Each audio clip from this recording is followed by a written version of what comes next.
Hey you guys, I'm Ted Steiner with BNSF Avalanche Safety. Today we're going over our rescue cache, our building that the rescue cache is located in, also our office for BNSF Avalanche Safety, and exactly where the location is and what's inside the building in regards to the cache.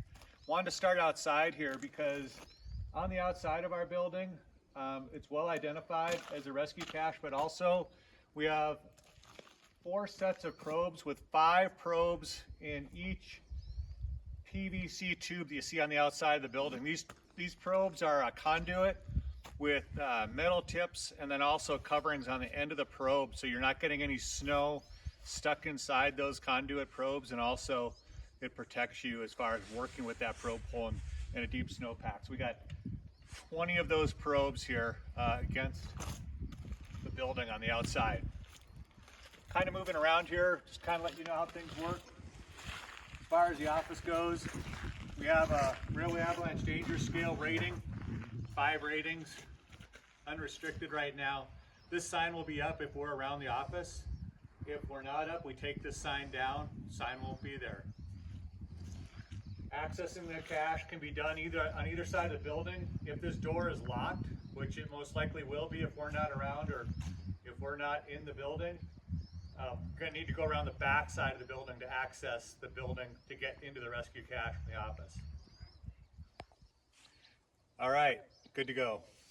Moved around to the back side of the building here, so we've come around from the road that goes between what's called the railway depot and our office. On the back side here, there's another entry door. This entry door has a lockbox next to it for key storage. That has a code associated with it.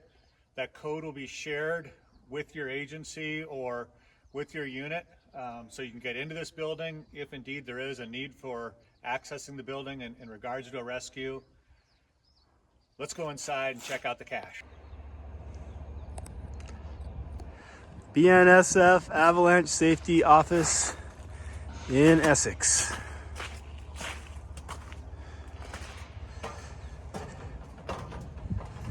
Here's the key box.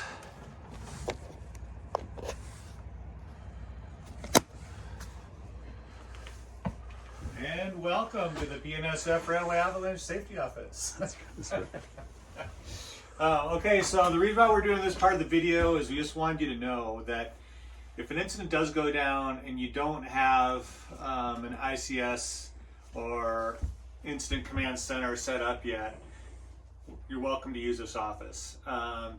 Please get a hold of us as soon as you can so that we can come on up and assist you with utilizing this office. But the bottom line is that we have communications and networking availability here that's all set and good to go.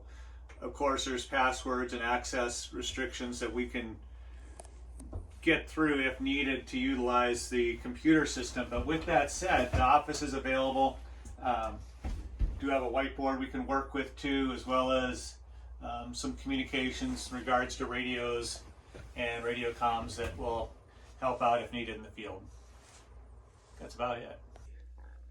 All right, so we've moved inside our office, our rescue cache, which is in the back of the building, or in kind of a separate room from where our office is. And in the back here, we have a rescue cache that's set up to assist with Stage 1 and Stage 2 response to an avalanche incident. The way we have this set up is not really in any particular order for what gear would be grabbed when, but what I thought I would do is just go through how we have things set up so you know what's here, what's available if you need it, and what needs to be done in order to get this gear and take it out in the field wherever you're taking it. Number one thing is that if you access this building to utilize any gear out of this cache, we need to know about it, and we also need to have it checked out. There has to be some sort of a gear checkout and gear checked back in once it's done with. But this gear is all available to be utilized for avalanche rescue if and when needed by your agency and or unit. I'm just going to start on the end here. It's going to take a little while to go through, but we have a bunch of headlamps here. That's not a bunch, there's 3 of them. There's batteries that are needed for these headlamps to run that are not in the headlamps. So you're going to have to access those batteries and insert those into the headlamps to get them to run if you need those headlamps. We have 3 steel shovels, or actually, yeah, 3 steel shovels here that can be utilized if and when needed for moving lots of snow, moving avalanche debris in conditions where the debris is set up and you need steel over any other kind of material, aluminum, to move things quickly. We do have some aluminum shovels for hasty response, stage 1 response, a couple pairs of snowshoes. Moving on down the line here, we have a breakdown Cascade sled. This sled is set up with a tarp, insulate pad, sleeping bag inside the sled. It has handles on the wall. If you want the handles also with the sled, there is rope to be utilized if needed for towing or moving the sled around to assist you if you didn't want to use the handles. On the back of the sled, we do have a carrying yoke, so you can utilize that as needed to get the sled wherever it needs to go. Moving down the line, just a rope to be utilized if needed for however it might be needed in whatever rescue situation you're getting into. We have another rope. This is dynamic, this is static. Another few headlamps, batteries included with the headlamps but not in the headlamps. First aid kit if it's needed. A couple of hasty response shovels for stage 1. These do have steel probe pulls on the back of the shovels. These are extendable handle shovels, 2 of those. We have a sked. The sked can be either taken up in a sled or can be taken out in the back with the back straps. We also have a probe line pack, and in the probe line pack there's a guide-on cord, there's flagging, there's lots of flags that are consistent with ICAR recommendations or requirements in regards to flagging avalanche accidents or incident sites. Some more flagging on the outside with bamboo poles. This is all for organized rescue work.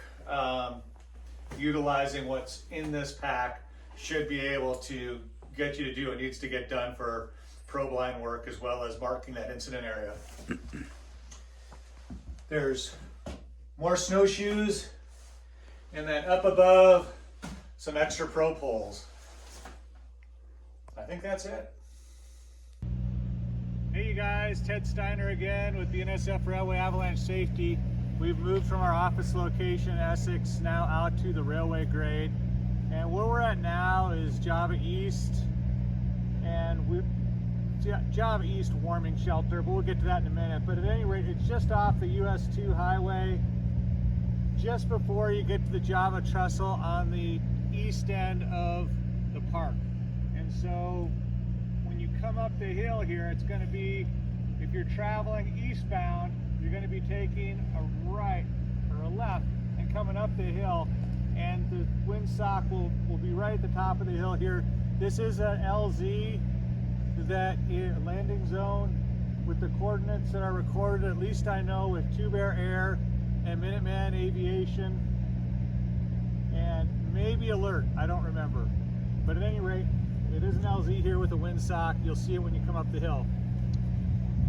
We kind of look over here, a little bit further down the rail or towards the east, there's it's called a warming shelter.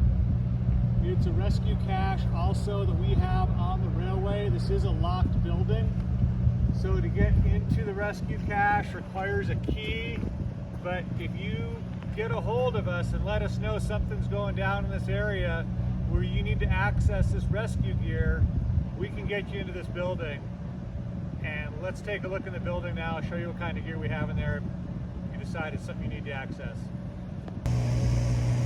All right, so we kind of rolled our way over to the warming hut, looking inside the fly-infested warming hut of Java East. And all of our rescue gear is going to be in this job box when you enter this building. So when you get in here, open the job box. That's where the gear is. There is also more conduit pro poles that are in PVC plastic pipes behind the door in this building. There's 15 of them. So between Essex, Java East, and Blacktail, we have 50 conduit pro poles that are set up with tips and ends on each end of that conduit probe. And those conduit probes, I think they're 10 foot or 12 foot in length. I don't remember, but they're long. So at any rate, what's in the box here? We have a backpack with a sleeping pad, sleeping bag, tarp, and headlamps in it. The headlamps, again, are going to need to have the batteries. The batteries will be in the bag, but the batteries will have to be put into the headlamps. We also have a probe line pack with a guide-on cord and flagging. And we have some hasty setup shovels for full probe poles and the shovels, along with some steel shovels that are in the cache also. 3 pairs of snowshoes. And that's all we have. I don't think we have, and I know we don't have, any transceivers in this cache.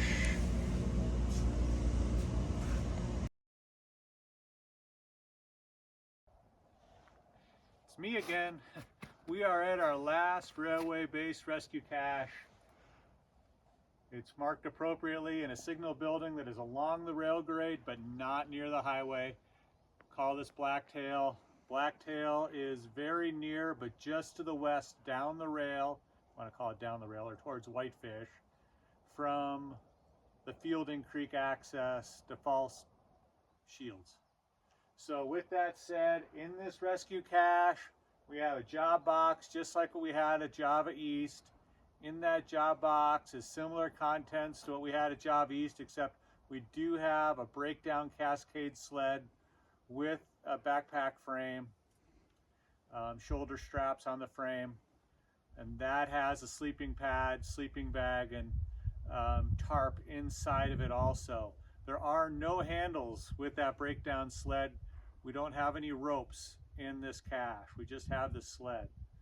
But we have all the other rescue gear that we had at Java East. Again, there's no transceivers, and the headlamps that are in here, there's only 2. They will need to have the batteries put into the headlamps. The batteries are here in the cache though.